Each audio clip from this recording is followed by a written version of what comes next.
Bonjour à toutes et à tous, bienvenue sur KTV, Kwezi FM, le 106.9 pour un temps de parole toujours en direct à la radio et à la télévision. Un sujet grave que l'on va aborder ce matin, l'octroi de mer. Il touche aujourd'hui nos entreprises qui sont dans la panade.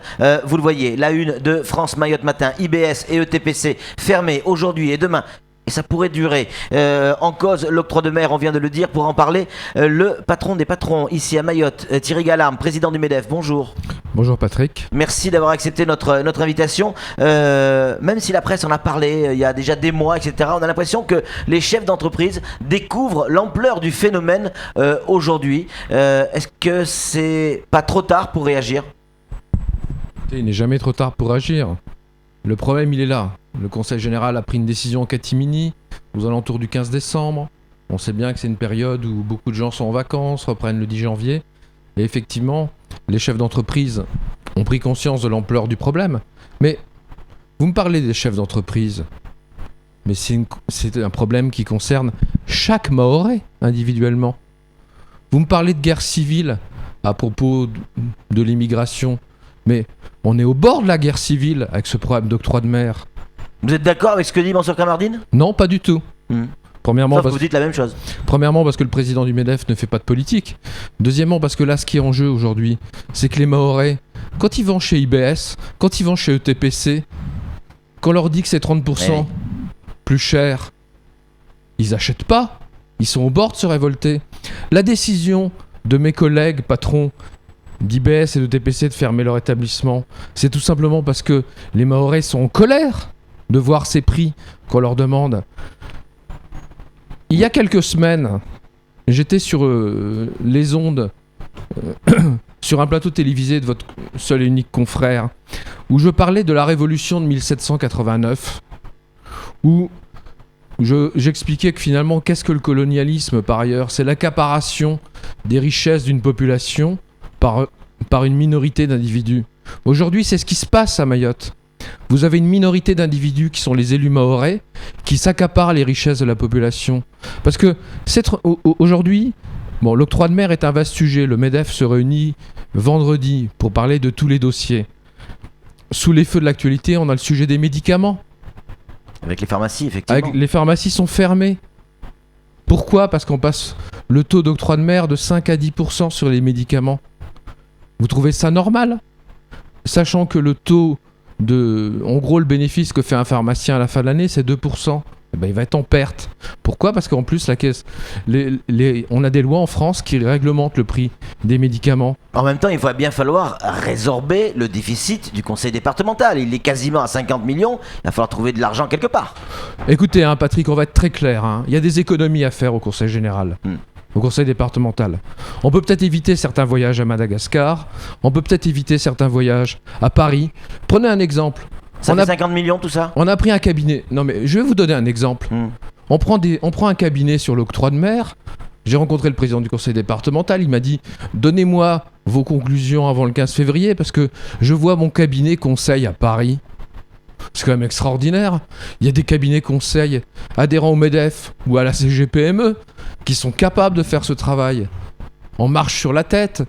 Pour la moindre chose que le conseil départemental a à faire, on va chercher un cabinet à Paris, à Aix-en-Provence. Tout ça pour aller se promener, pour prendre l'avion, pour faire des frais. Vous êtes un peu dur avec les élus ? Non, je suis pas dur. Je suis pas dur parce qu'aujourd'hui, il est grand temps de dire la vérité aux citoyens mahorais. Les citoyens mahorais, l'octroi de mer, c'est pas les patrons. À court terme, c'est les patrons qui payent l'octroi de mer.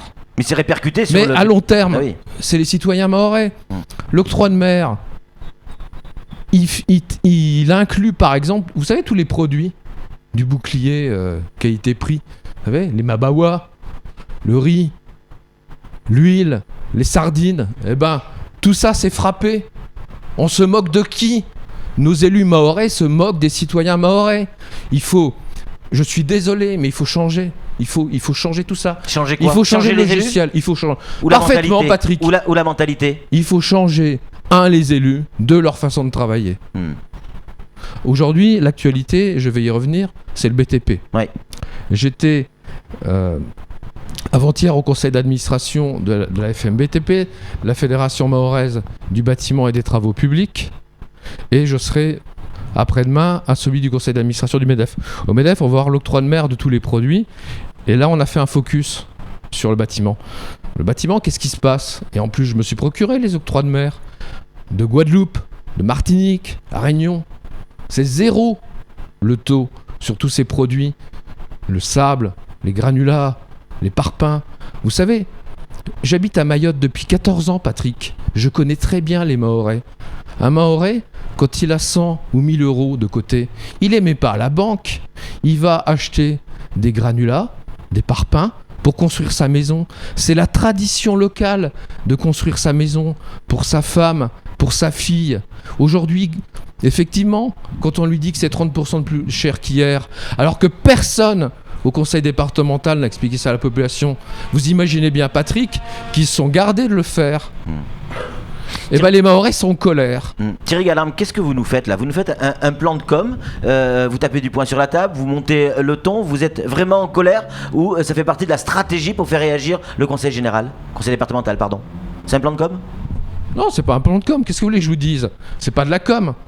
Ce que vous payez hier 1 euro, vous le payez aujourd'hui 1,30 €, c'est pas de la com. Si demain je vous prends 30% de votre salaire, 30% des revenus de votre entreprise, bah vous y arrivez plus. Parce que personne n'a 30% de bénéfices. Aujourd'hui, c'est ce qui se passe. À court terme, qu'est-ce qui se passe? Toutes nos entreprises doivent augmenter leur prix de 30%. Les Mahorais doivent payer 30% de plus. Où est-ce qu'on va? On va à la Nos entreprises sont prêtes à payer combien en plus? Parce qu'il va falloir trouver une solution, clairement.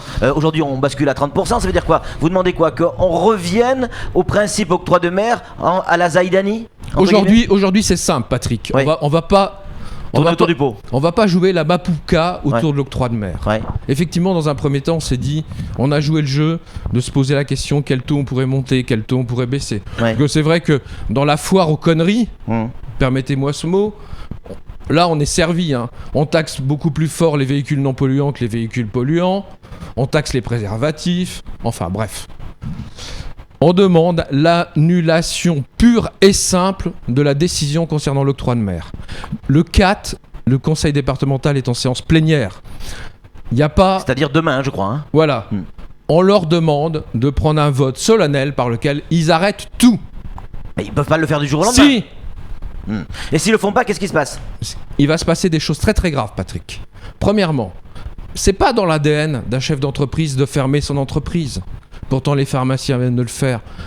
ETPC, IBS l'ont fait. Vous avez déjà vu ça? Non. ETPS, IBS sur la même ligne, qui ferment leur entreprise. Les pharmaciens qui ferment. C'est pas dans l'ADN d'un chef d'entreprise d'aller manifester.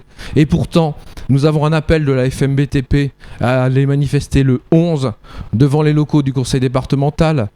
Je ne peux pas préjuger des décisions de mon conseil d'administration, mais je vais demander à mon conseil d'administration que le MEDEF, que les patrons du MEDEF aillent manifester eux aussi le 11 devant le conseil départemental. Thierry, vous, président du MEDEF, vous appelez à la manifestation? Tout à fait. C'est une première, ça? Attention, c'est une manifestation respectueuse des lois de la République. Nous demanderons l'autorisation du préfet. Ouais. Nous manifesterons devant le calme, devant les locaux du conseil général, sans bloquer la circulation. Mais la situation est très grave. Je vais appeler dans la journée d'aujourd'hui Salim Naouda, El Anziz, Balache, Tigoy, les leaders des 4 centrales syndicales. Parce que vous savez ce qui se passe? C'est que le cycle, ça va prendre du temps parce que vous savez, il faut des délais pour licencier. C'est des centaines, pour ne pas dire des milliers d'emplois qui sont menacés. Parce que les entreprises ne pourront plus maintenir les emplois. Et l'octroi de mer, permettez-moi de vous rappeler qu'est-ce que c'est que l'octroi de mer. L'octroi de mer, c'est pas une machine à cash. L'octroi de mer, il a été créé pour qu'un département, et il faut dire que les gens de la Réunion et des Antilles savent faire ça très bien, l'octroi de mer, il sert à une chose, à valoriser, encourager, à soutenir la production locale qui existe ou celle qui se crée. Votre journal, la France Mayotte Matin, il me semble qu'il est imprimé par un imprimeur local. Oui. Il n'est pas imprimé à ligne. Il y a une taxe supplémentaire qu'on a choisi de ne pas répercuter sur la vente. C'est un choix. Tout à fait. Mais on n'a plus de marge sur le journal, ça je vous le confirme. Voilà. il n'est pas imprimé à l'île Maurice. Non. On a fait le choix de rester à Mayotte. Avec des gens qui seraient payés 200 € par mois.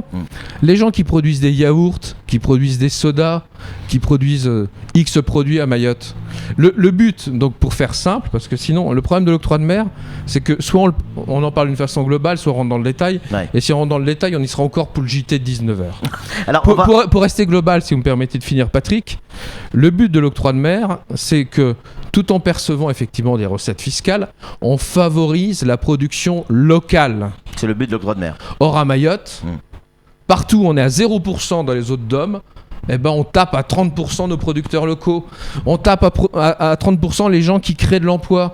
Ça veut dire que ce que vont faire nos élus... Il faut absolument que je vous pose une question, Thierry. Alors, je vais répondre à votre question. Ce que vont faire nos élus, c'est une île de chômeurs où on n'aura plus que deux choses, les fonctionnaires d'État, les fonctionnaires du Conseil général, s'il en reste, qui iront faire leurs courses dans les supermarchés. Ce sera la seule activité économique de l'île. On a bien compris, Thierry. Je voudrais que Samuel pose sa question. On est en retard, mais c'est pas grave, c'est important. Foire à la connerie, irresponsabilité des élus, c'est vrai. Vous avez raison, je ne vous contredirai jamais. D'ailleurs, nous l'écrivons suffisamment souvent. Et notamment sur l'octroi de mer, nous avons été les premiers à l'écrire. En attendant, en effet, les taux ont augmenté. Mais quand on voit l'étude de l'INSEE aujourd'hui, quand on parle de vie chère, et que 43% de marge à Mayotte est comptabilisée pour les plus grosses entreprises à Mayotte, contre 21% en métropole, il y a aussi peut-être la foire à la connerie du côté des entrepreneurs à Mayotte, ou alors c'est l'INSEE qui est dans la foire à la connerie. Deux fois plus élevé à Mayotte qu'en métropole, les marges des entreprises.